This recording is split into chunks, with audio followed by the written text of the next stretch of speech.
Message करना है वो वहाँ पे वो लाइव करने के बाद ऐसा है क्या इस पर दोनों काम थोड़ा सा इधर स्मार्ट है इस पेज लेना मेरे को है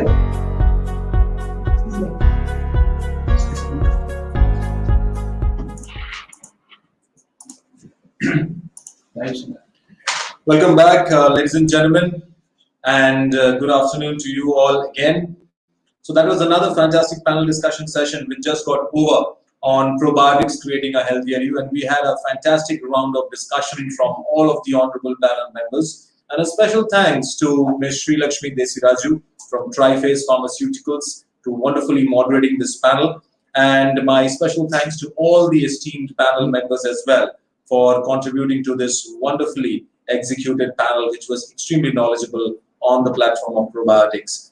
Moving ahead, ladies and gentlemen, to our next presentation on a very apt topic, actively taking the discussion ahead from what we heard in the previous panel to the right mode, and absolutely fitting in this overall theme of the India Food Nutrition Summit, the rising demand for probiotics. And we all know that post-COVID-19, the demand for probiotics is at an extremely new level throughout the world and also in India. And to present on this very interesting and actual thoughtful topic, I have with me not one but two extremely talented presenters. Dr. Aoife Mary Murphy, Nutrition Business Development Manager from Kerry Applied Health and Nutrition, and Aanchal Kumar, Business Development Manager from Kerry Applied Health and Nutrition. Aoife, welcome to the India Food Nutrition Summit. We are pleased and extremely glad to have you here.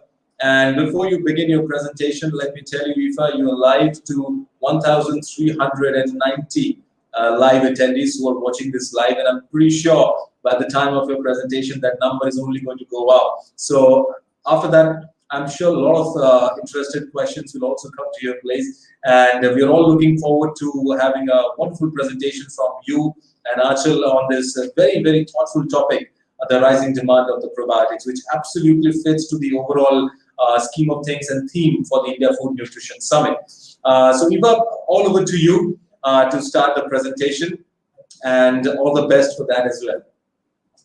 Thank you so much for the kind introduction, and good day to you all. We are delighted to participate as part of the India Food Nutrition Summit on behalf of Kerry.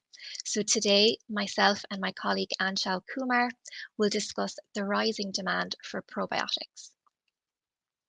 So just a quick introduction to myself. My name is Aoife Marie Murphy. I'm Nutrition Business Development Manager with Kerry's Applied Health and Nutrition Division. And it's fantastic to be here today. So thank you all for joining. And our agenda for today will first introduce you to the Kerry Health and Nutrition Institute. And this is Kerry's thought leadership platform. And then I will discuss the role of the microbiome and probiotics on human health. I will then pass you over to my colleague Aanchal, who will discuss the probiotics market in India, as well as probiotic fortification in dairy and beyond. So I hope you enjoy this presentation. So to begin, the Kerry Health and Nutrition Institute. This is a thought leadership platform and a knowledge sharing hub for the wider food industry, and a network of over 1,000 Kerry scientists share the latest evidence on the science of healthier food. Now, this website contains weekly articles, white papers, and webinars discussing the latest insights in nutrition and food science. So please feel free to check out the website for yourself, sign up for the newsletter to get weekly updates into your inbox, or indeed visit our stall, our booth at this conference, and you can learn more about this platform. Now, there are many articles on the Kerry Health and Nutrition Institute, particularly around the topic of the microbiome and human health. So here are just some insights from some of those articles. So the gut microbiome contains roughly 1 trillion microbes. And in recent years, the research has continued to reveal the important roles that these microbes play on human health. So most people will relate the gut microbiome to the digestive health need state, We're all aware that gut bacteria help to digest the foods that we eat and extract important nutrients from the diet and maintain that intestinal barrier.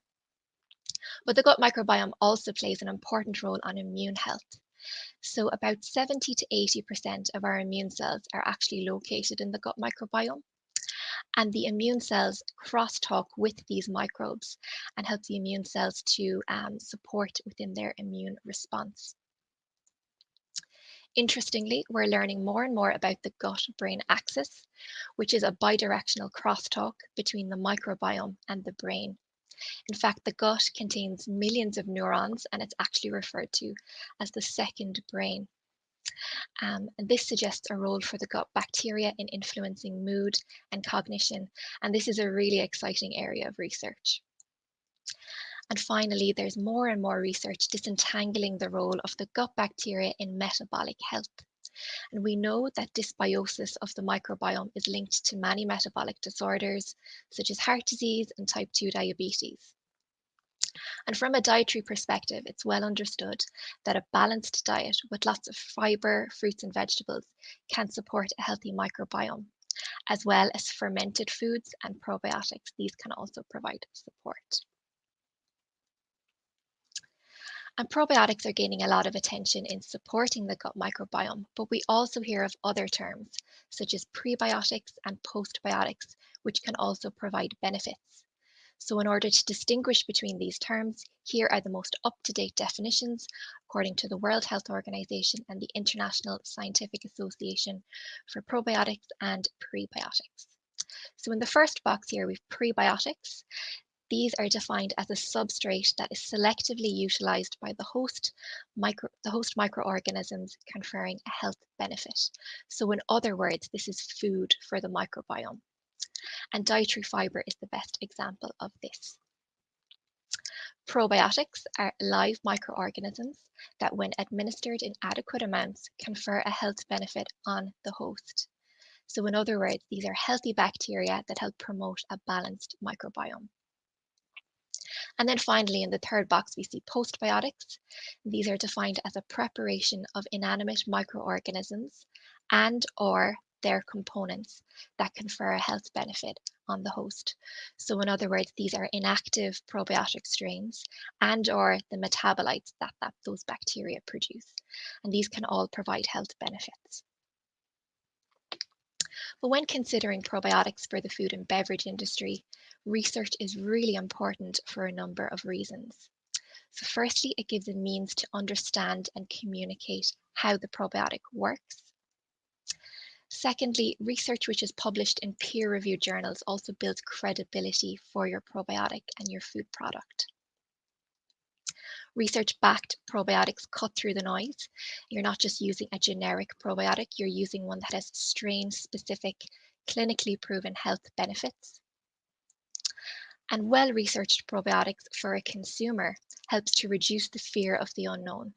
If they can easily understand that a unique strain is supported by clinical evidence to help support their gut health or immune health, it lessens the fear and gives them confidence due to that transparency.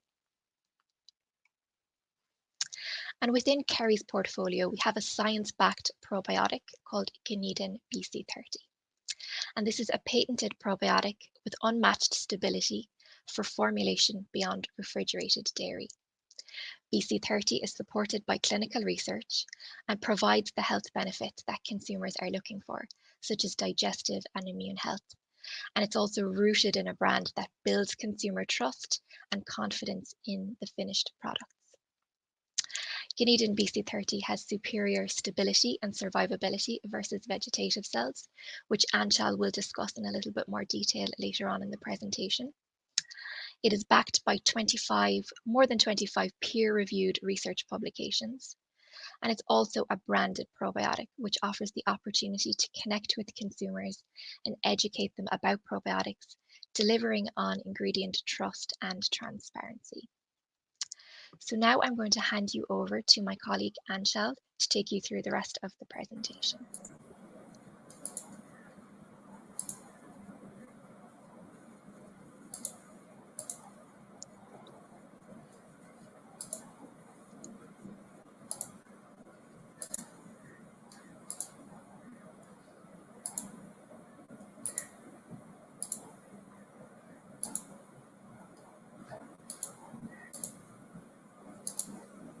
Hi, I'm sorry I'm having a little bit of a trouble here. Just give me a moment.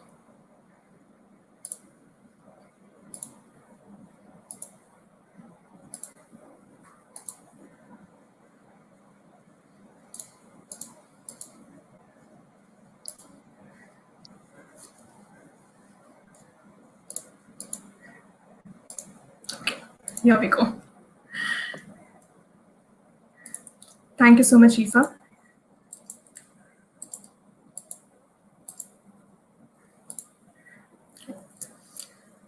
Good afternoon, everyone. I am Aanchal Kumar, and I am Business Development Manager with Kerry's Applied Health and Nutrition Division. So in the next few slides, I'm going to talk about the evolving consumer demands and the rise of probiotics in food and beverage categories. The digestive support food market in India is expected to grow at a CAGR of 10.2% to reach $2.5 billion in 2025. The Indian probiotic market is also forecasted to reach about $0.96 billion in 2025 with a CAGR of 13.5%. When in a survey, consumers were asked in what format they would consider future purchase of probiotics, more than 80% preferred a food and beverage format over supplements. On the right, you'll see percentage consumer awareness of probiotic strains in India. More than 80% of people are familiar with at least one strain of probiotic. It was also observed that athletic and health-conscious consumers have generally higher awareness across most strains than their counterparts. Kerry had conducted a global consumer research on digestive and immune health awareness in 2019 and 2020. The objective was to understand evolving consumer behavior over the past 2 years and the reasons to purchase healthy lifestyle products. Around 13,000 consumers were surveyed across 18 countries, including India. It was observed that science-backed ingredients and transparency were the top purchase drivers for consumers to purchase healthy lifestyle products. Let's see some of the key reasons that encouraged purchase. So about 50% consumers said that they read the benefits explained and supported on packaging, and that's one of the key drivers to purchase healthy lifestyle products. About 46% said that they did their own research on the ingredient and the product benefits.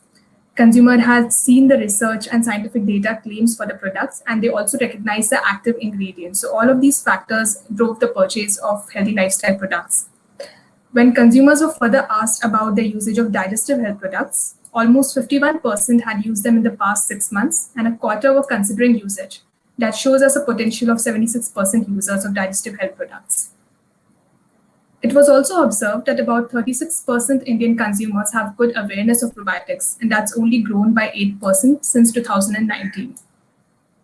Indian consumers were asked what kind of food and beverage products they would want these digestive health benefits in, and the top categories that were picked by them were fruit and vegetable juices, dairy-based drinks, sweet snacks, yogurt, energy drinks, breakfast cereals, granola, and hot beverages.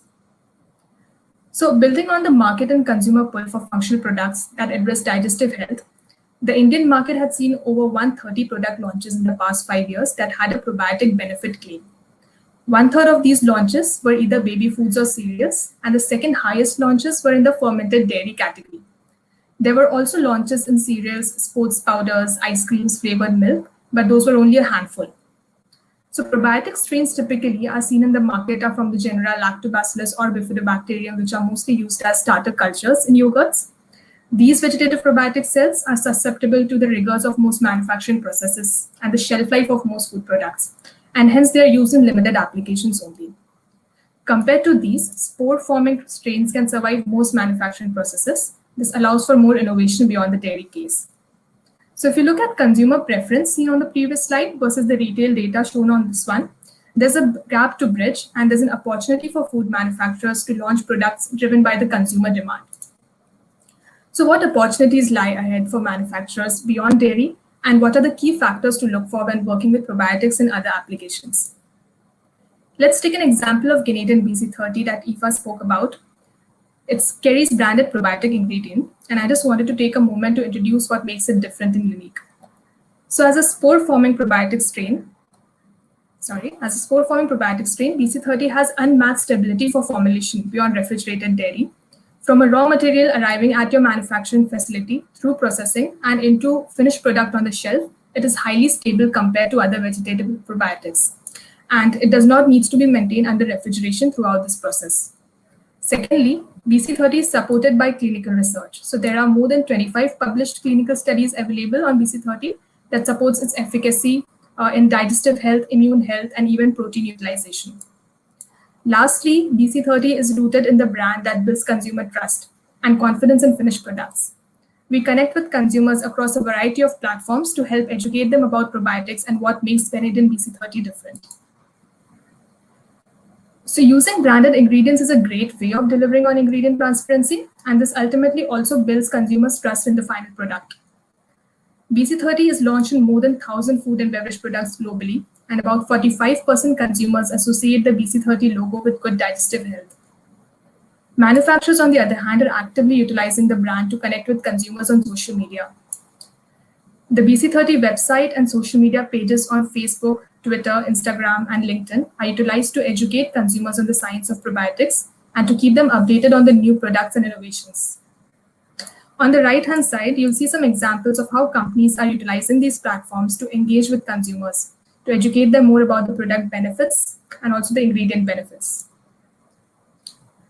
Using a spore-forming probiotic allows manufacturers to create product offerings across different categories. It is equally important to support this with testing the probiotic survival in the final product. So here are some product examples launched with BC30 in a variety of different food and beverage formats. So you see going from the right, it's right into dairy, snacks applications, nutrition bars, baked products like cookies, applications like probiotic tea, and many more. Most of these product packages prominently feature the BC30 logo and brand. For tech-savvy consumers especially, having a QR code on the product label is a great idea because that gives them very good access to the wealth of information that is available on the ingredient. It also talks about the source and benefit of the ingredient. So as we've seen earlier, consumers are more likely to purchase products that use science-backed ingredients and when more product information is easily accessible. That brings us to the end of the session, but to summarize the key takeaways about this, digestive support and probiotic market are growing with more savvy consumers, and shoppers now have more choice than ever. So companies need to ensure that their products stand out from the crowd. Science-backed ingredients like Ganeden BC30 build credibility and trust in a product. And these branded ingredients offer an opportunity to communicate the benefits to the consumer in a more meaningful way. And the time to start innovating is now. With this, I'd like to thank you for joining this session. Hope you found it useful. And I'll be handing this back to the moderator. If there are any more questions or if you'd like to learn more about the ingredient offerings of Kerry, you can visit our booth in the exhibition hall. Thank you so much for joining. Thank you so much, Dr. Eva. Thank you so much, Aanchal, for that wonderful presentation on Kerry and its role in the probiotics industry and specifically in the Indian food nutrition domain as well. Fantastic presentation, and you have my congratulations and kudos for that. And as I had said and mentioned before, we are with 1,457 live delegates now who have watched your presentation live. And I'm sure, as Dr. Murphy and as Aanchal highlighted, please, I would request all of the attendees to please go and visit the stall of Kerry to know more about their product offerings and to engage with their representatives and their team to know more about what solutions they have specifically for your company and your requirements. Thank you so much once again, Dr. Eva. Thank you so much, Aanchal, for that wonderful presentation. It was indeed a pleasure having both of you here, and I look forward to having you again in our next edition of the India Food Nutrition Summit. Thank you so much. Have a good day, ladies.